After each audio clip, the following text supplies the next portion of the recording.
Hello, my name is Jenna. And I'm Chris. Today we're going to talk about my life and how I grew up. When I grew up, my birth parents were not ready to be parents, so my grandfather had to step in and be my parent. And thank God that I had him, because if I didn't have him, I would probably end up in the state like defects. He stepped in and he raised me from a newborn till age 20. And when I was growing up, due to the mild cerebral palsy, he had to take me to many different kind of doctors. He had to take me to physical therapy and all of that. But when I was 2 or 3 years old, this beautiful dog that was a Weiler Doberman mix named Goldie, she wandered up and she was pregnant at the time. And my grandfather saw that me and her had a young connection, so he decided to take her in and let her live there and let her become my dog. And he had to take her to the vet for the vet to check the puppies, make sure that they're okay and she's okay, and she had to get some prenatal. And a couple months later, she had her puppies. They were beautiful, and he gave them away to loving homes. When I was 7 years old, she got really, really sick, and he had to take her to the vet. He had to pay, I'm just guessing, about $1,000 to $2,000 for her surgery, because she was really sick, and with the surgery, it did not help her, and she lived a good, I'm just guessing, about 2 or 3 months. About two or three months after her dad, and he just had to put her to sleep. And a month later, I got my black lab dog named Mary Goldie. She was a really loving dog, very active. Like, we would go out in the yard and play ball, play fetch. She died when she was 16 years old. And when I was in high school, about 9th grade, my grandfather saw that my black lab was getting old, and he was like, we can get you another dog. And me and him planned to get a full-blooded German Shepherd, but we saw this beautiful puppy that was in need. She was in a abusing home. She had a busted open leg. I mean, it was terrible. And we took her to the vet, and she had to go through 3 major surgeries. They fixed the leg, but it kept on busting open, and still today she cannot use it. And she has epilepsy. The epilepsy is due to the abuse that she went through. But thank God, she's now 13 years old. I got her when she was 6 months old, so she's been doing good. And not besides her, but before I got my black lab, I had a American Bulldog named Georgia. She was super beautiful. She was white. She had a cute little pink nose like a little pig. And one day, I was walking with her, and this boy, he was aggravating her, and she nipped at him. And either his mom or somebody called the dog pound, and the dog pound came and got my bulldog. And I asked them, "Are y'all gonna put her to sleep?" And they're like, "Yes."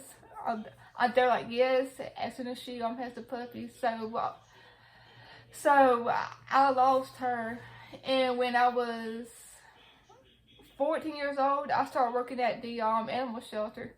I loved it. I got to work with many dogs. I got to help rehab many dogs, play with the cats, and the small animals that I have had is rabbits, hamsters, mice, rats, stuff like that. Reptiles, I have had iguanas, turtles, and tortoises. And I have had some cats. And today, I have the 13-year-old dog, and I have a beautiful little girl named Belle. She's about to be 1 year old. I got her this year, the second part of January, and that's when I got her.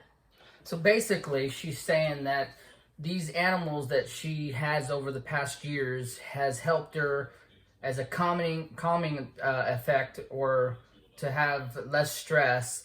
And you know, when you have these ailments, that you use these animals as a coping mechanism, and for the fact that we lived in a small town, there's just not many people around, so she had all these animals that she had: turtles, mice, hamsters, cats, dogs, everything you can name them, as a replacement to some effect, friends. You know, her grandfather took care of her, and he was already old when she was born, and sadly he passed away quite a few years ago. But what Jenna loves is how she can take care of animals, and she does a great job. Gets expensive. Our current dog, we have 2 dogs. She named them. One's Shady. She's a German Shepherd Lab mix, but a blonde dog. And we have another German Shepherd Lab mix that's a black dog named Bella. Bella's going to be 1 year old tomorrow. We got her a year ago from tomorrow. And very expensive, as you guys know. We always get our dogs spayed or neutered. The vaccines and everything gets expensive, but you know, it's the right thing to do if you're going to be a responsible parent to animals. So far, we don't have kids and we're not married, so this is our kids right now, the 2 animals. But we don't plan on having any more right now. No more animals. It gets expensive, and you know, you have to play with them and all that. But here's Bella. She is right here. She's about a year old now. Oh, a great dog.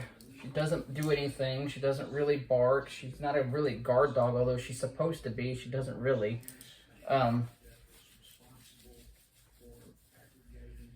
Doesn't do too much. She's a really kind dog, but we're glad to have her in her life. It occupies our time. See ya? Yep.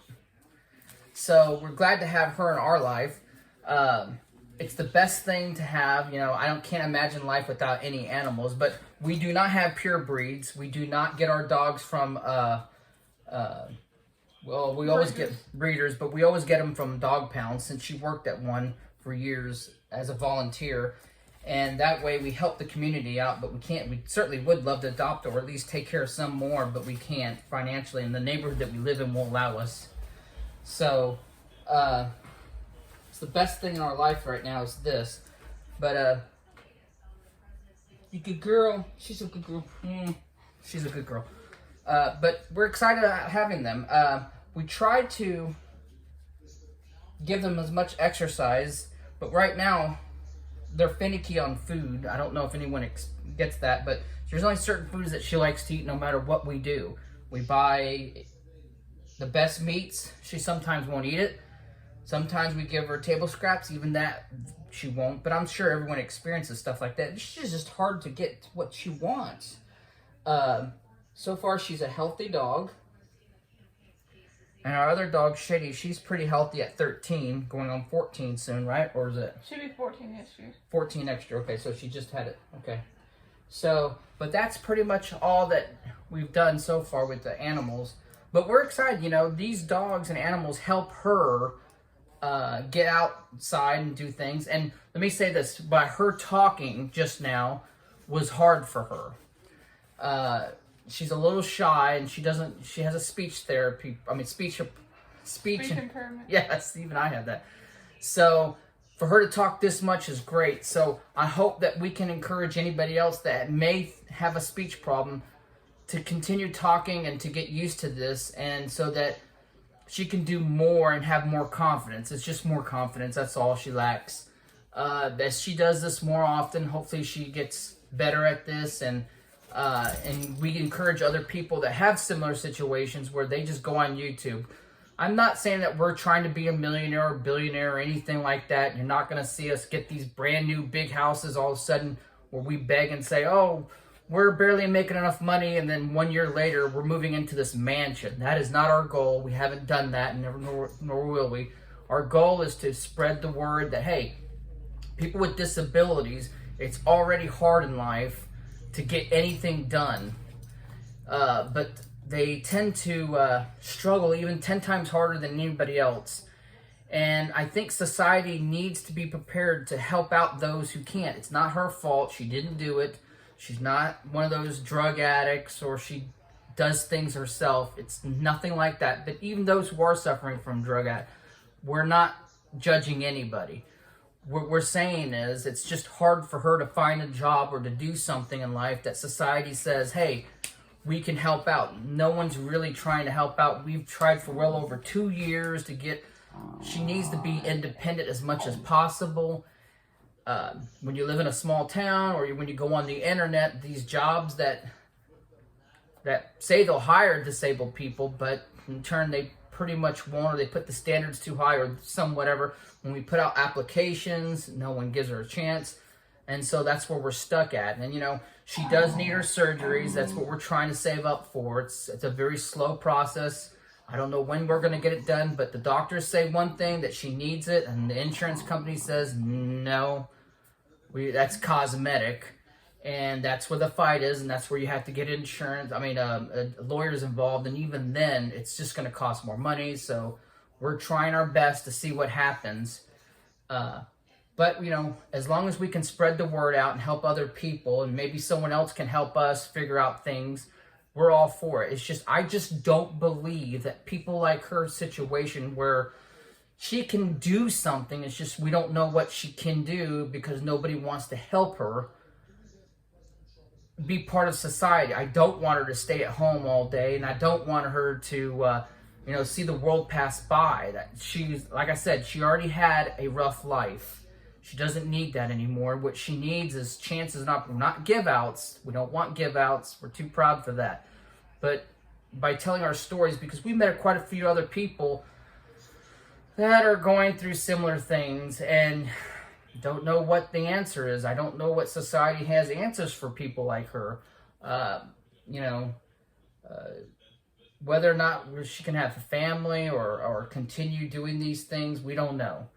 But certainly we're looking for anything, that any medical supply company that can help us out to figure out, you know, her walking. She walks normal for the most part, but you can tell there's a little limp, and that's her muscles, back problems and everything. But I'm proud that every day that she actually gets up, and she actually has a very good mood.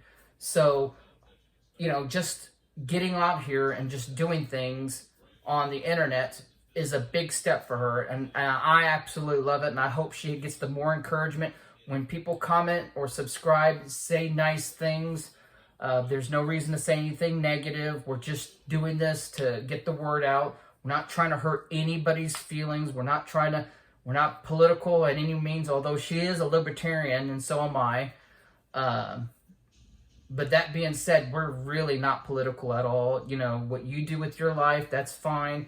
We just want someone, she wants an honest day's work with an honest day's living, and that's it. Making YouTube videos would be great. Just living in a small town, just getting opportunities. And I know there's so many people that are worse off than us, and they don't have a voice. There's so many people that are just perfectly normal, or have high degrees, a master's degree, and they live in a small town, and they just can't get the opportunity for one reason or another to move to another state. And we're in that situation. We don't have the opportunity right now, without discussing too many things into detail, to move to a bigger city. We just can't do it right this minute. So, you know, when one of our friends decided that, hey, you guys should do a YouTube video to explain your situation, and hopefully we get more people and more people and more people. We're the kind of people that if we get a lot of viewers and subscribers, and someone else in a similar situation needs those viewers, we'll tell our people, hey, go on to this video. We don't mind sharing, because our purpose really is to get help for those who are stuck in the middle. She can do something. I'm not saying she's going to be a neurosurgeon, but I also don't think that she should be collecting disability $800 a month. For those who need it, that's fine, but I don't think that that's enough for her and for what she wants to accomplish in life. I just don't want her to be taken advantage of. And I want her to be successful as much as she can within reason. That's all I ask. And I think a lot of people are in that situation. Again, you know, she didn't have the best world like a lot of people didn't. Her parents should have never gotten together, but we'll go through that later on, you know. I just think that she has a good heart. She really is a kind person. And, you know, she's not one of these supermodels on YouTube where she's born pretty and they get 1,000 subscribers every day, more subscribers. And so people reach out to people who are really pretty and they get all the money, or they all get all the views and attentions and all these free donations, when somebody like her probably needs it more, but because she wasn't born pretty or born perfect, whatever it is that you think. That, you know, let's face it, this world is a beauty industry where the best looking people get more chances than those who aren't, and that's just the way life is, I guess. But it would sure be nice to see some people win, not based on their looks or just because of their kindness of their heart. She didn't do this to herself. She was born this way. So, you know, I'm hoping that, you know, YouTube will change their ways and see that for those who are really trying and have a message out there, that we will actually win in the long run. It's going to take years of people looking at us and seeing that who we are and what we're really doing. And again, I hope that we can get a lot of viewers. And if someone else is in a wheelchair, or they have autism, or the child has autistic, or is autistic, or mentally, or someone's bipolar or depressed or suicidal, anything, they can come on our channel, and if they explain their story, I would say, hey, people, look at them too, because at the end of the day, I just don't want those types of people staying in the house and doing nothing. It's life. There are some people that just need more help than others, not because they did anything.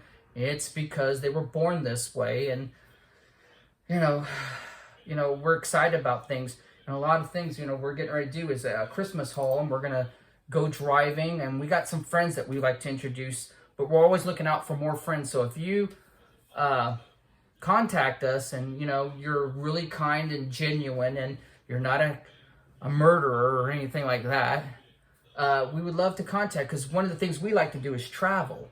And so to meet new people, or have people meet us, as long as you're safe and, you know, and you're not a criminal or anything, you're not going to kill us, it would be so interesting to have more people coming from around the world, or even other states, to come visit us, as long as we get to know you really well too, and vice versa. Because that's part of our life. You know, just where you live isn't always the entire world, and you grow so much by learning other people and visiting. So I hope everything was good with you guys. I hope everyone's looking forward to the holidays and being kind to everybody. Life is short. You want to make the best of it. And we hope to see you next time. Subscribe. Subscribe and hit that like button and everything else. Bye. Bye.